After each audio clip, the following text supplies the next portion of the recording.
Hi అండి, నమస్తే. ఈరోజు వీడియోలో టమాటా కర్రీ ఎలా చేయాలో చూద్దామండి. సో దీనికోసం ఉల్లిపాయ ముక్కలు అలాగే టమాటా ముక్కలు తీసుకోవాలి.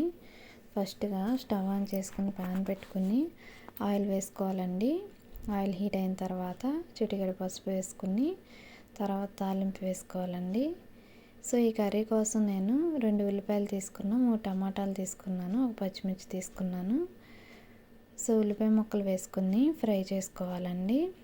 ఉల్లిపాయ అలాగే టమాటా అనేది ఆయిల్లో మంచిగా ఫ్రై అయితే కర్రీ టేస్ట్ బాగుంటుంది.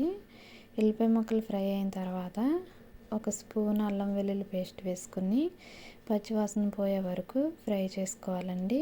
తర్వాత దీంట్లో ముందుగా కట్ చేసి పెట్టుకున్నాం కదా టమాటా ముక్కలు కూడా వేసుకుని ఫ్రై చేసుకోవాలి.